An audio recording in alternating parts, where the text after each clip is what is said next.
welcome back, and we wanted to be sure and give some time this afternoon to our Mr. Bill, who's sitting over here.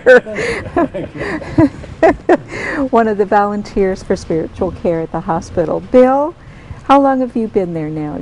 I've been there over 7 years now. Bless your heart. Yeah, I usually volunteer on Thursday mornings. I volunteered this morning, and usually on 2 West 2500, unless Chaplain Tom calls me and has me to do something else. Suzie was talking one Sunday morning. He called me, and I'd opened up the church, and between the time I opened up and people started coming, I went up to the hospital and prayed with a daughter and granddaughter of a patient that was dying. And so, but I think as Suzie was telling about some of her pleasant things, I think one of the things that I really, really enjoy about this is going in a room where there's elderly, some even older than I am, and a husband and wife, one of them being the patient, and just seeing the love and the care they give each other, and just, you know, listening to them talk and see you can just feel it. Or maybe visit with someone, and then later you go by the room and the door's open and they wave at you like you're an old friend, and so you just feel like one of the family, and I enjoy it. And you truly become that. Oh yes, and it doesn't take a lot of time. And Bill's always available. I know when I get in a pinch. Unfortunately, he's one of the people I can call. I feel kind of guilty sometimes calling him, but I see that easy button right there. No, but because sometimes, like he was talking about that Sunday morning that he came in and visited someone, it was because my on-call chaplain who's also a minister, was in the middle of doing services, and he actually the on-call chaplain actually called me and said, "I got this page and I couldn't respond to it because it's been those services." So then I kind of went through the list, and Bill's like one of the people I call, and he was really nice enough to kind of do what he needed to do for his own church and then come over to the hospital. Bless your heart, Bill. So it's good to know that there's some people, you know, when things happen, there's some people you can go to. And they happen at the hospital 24/7. Kind of does happen that way, yes. You never know what's going to happen, but it's always good to know that you have some backup plans, A, B, and C, that just in case, D if you need to go to it. D if you need to go to it, that's right. That's right.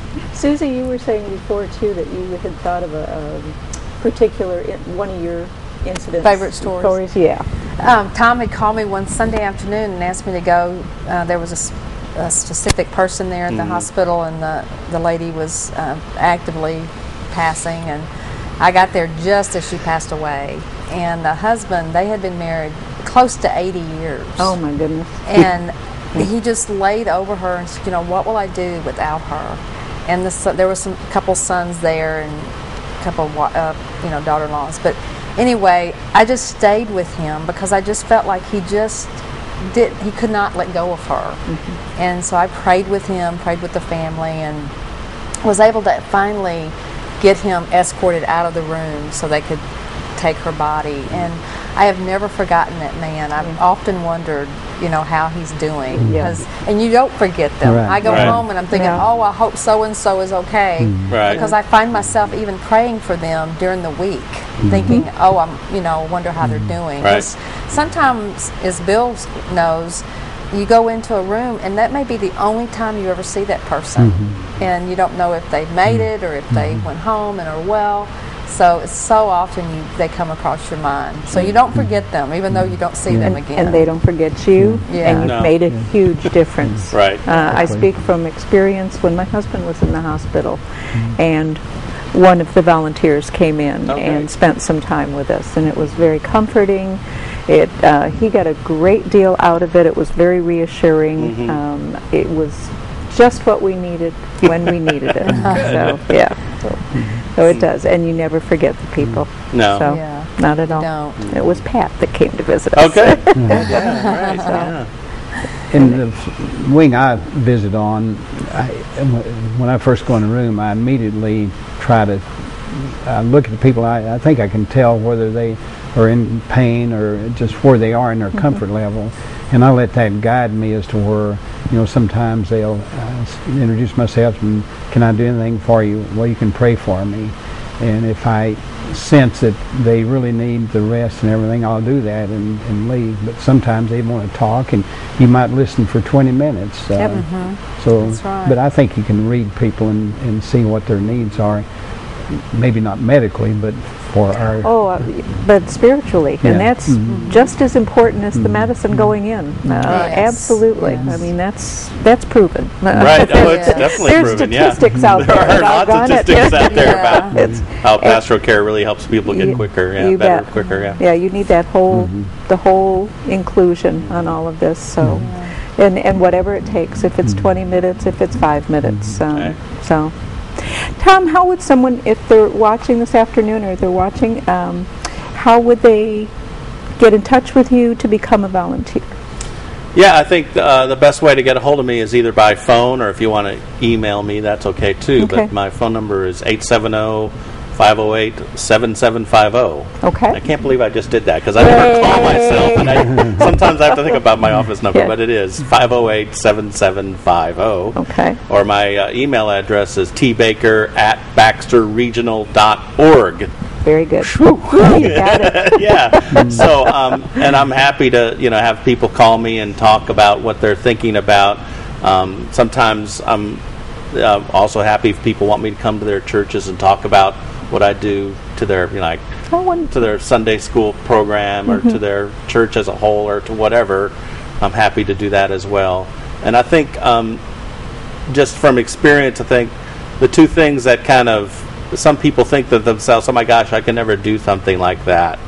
And I just kind of remind them, you're just being a normal, good human person that hopefully we're all called to be, that we're here to help each other and give comfort and a listening ear to each other. You don't have to have the magic wand that takes away all the hurt or takes away all the problems or has all the answers to the life's biggest questions, because none of us have those answers. So we're just kind of called to be there, to be a presence with someone, to be comfort. And I was just thinking, I just was doing work for an article, and they just kind of showed about how people, just by touching a patient, lowers their blood pressure and their anxiety level, by appropriately touching someone, like on a shoulder. Or a lot of nurses will touch people's feet. And it's because it helps people kind of feel like there's another person connected, wants to connect with me. I'm not here alone. And I think that means a lot to folks, and it helps them. So it's the real simple things that people can do. That means so much. Right. Anybody can get a glass of water. Anybody can get a box of Kleenex. Anybody can sit there and be with another person. And of course, there's some skills to being a chaplain, like active listening and knowing, kind of like what Bill said, kind of knowing when you walk into a room, getting the sense of a person, the feeling that you're getting from them. And it's okay if they look at you and say, I really don't want to talk to you right now. That's perfectly okay. Or if they need to really talk to you and you talk to them and you feel like they need more, they know how to get referrals to other places. So I think that's... And we have little cards. I was going to talk about those. We have little cards that they have some scripture verses, some poems. Some poems and prayers, right. And so often, if I don't feel like they really want to talk at that time, I'll just leave that little card with them, and I'll say, when you get to feeling better, here's something for you to read. And most of them are like, oh, okay, and they're so excited to get something because it's just real bright and cheery. It's got flowers on it. I wish we had one to show. But anyway. A little like the jacket, if I remember one. It is. It got nice bright sunflowers on it. And it has nice little inserts we can put into it at different things. So. And on the back, it kind of tells people how to get a hold of a chaplain or a pastoral care. So I think it's really helpful, because I think pastoral care volunteers like to have something in their hand when they come in, and something they can give, and a patient can read this and look at it and get some support from it. And, or if someone's sleeping, it's good to leave on the bedside table. So when they get up, they know somebody's been there, somebody's been thinking of them, checking on them. All of which is important to your mental state when you're in the hospital. That's right. That's right. I'm all alone. No. Lots of folks checking on you. And as Tom said, we deal a lot with the families too. There was one situation where a person had come in from Ashflat or somewhere, and the family had all come into this room, and they asked me to go in there and talk to the family. Right. And that was a real blessing to get to do that. But you know, we sometimes when you go into a room, you kind of forget that there's a family somewhere that's really hurting because this person. So it's really important to remember to try to talk to the family members also. Right. If they're there to talk to. Right. Tom was mentioning paperwork earlier. One of the things I do my paperwork out in the lobby, and often when I'm doing paperwork, I'll sense somebody stopped in front of me, and I'll look up, and they're looking around like they don't know exactly where they are, and I'll like, may I help you find someplace? And it's usually a room, and let me take you there, and I'll take them in there, and then later when I'm visiting that room, then I know them, and they'll recognize me. This is the guy who brought me in the room. Yeah, so that, I mean, that's just great too, to know that, you know, I kind of like that touch of someone taking you where you need to go. But yeah, and the cards, and I think dealing with families is really important, because sometimes they're in a different place, or sometimes they're some of our families, you know, we live kind of in a rural area, so some folks are far away from the hospital, and I know we have some folks right now I was just seeing on the 3rd floor who they're very far away from, they're all the way over in Clinton almost. Oh boy. And and so they're very far away, so to kind of have have someone there for the family to kind of talk with the family, you know. It's crucial. I mean, and I know some hotels, they'll give them some discounts. We have a number of hotels in town that in each patient's bedside table there's a patient guide, and in that it has all of the hotels in the area that give discounts to anyone that's, you know, family members that are that have a patient in the hospital, or they're going to become a patient in the hospital. So, a lot of folks come in. If they've got surgery scheduled, they come in the night before, and the hotels are wonderful about giving them a good discounted rate. Right. So, and because I'm also a member of the Ministerial Alliance, the Baxter County Ministerial Alliance, sometimes I can call other churches or other places who might help them financially even, or help them with food and things like that. So, or even place, you know, come and get a shower and change, you know. That means a lot to folks, where they can kind of veg out for a minute. So I think for a lot of families that's really helpful. That's really helpful, and I know they put in, when they remodeled some of the areas, they've put in up on 2 East area, they've put in actual closets, that kind of things, with sheets and blankets and pillows, and all of the chairs recline, so that because we know people come in, and especially if they are having a baby, kind of thing. You know, Dad doesn't want to go home. He's going to stick around. That's right. Probably the new grandmas are going to stay too. So. That's right. Well, I want to thank you all so much for being on the show today. Tom, can you remember that number one more time? Come on, you can do it. It's 870-508-7750. I'll be happy to call, and I'll be happy to answer their questions and sit down with them and buy them lunch even in our delicious cafeteria and sit down and talk with them. All right. So if you think you could give some time to spiritual care at Baxter Regional Medical Center, please give Tom a call.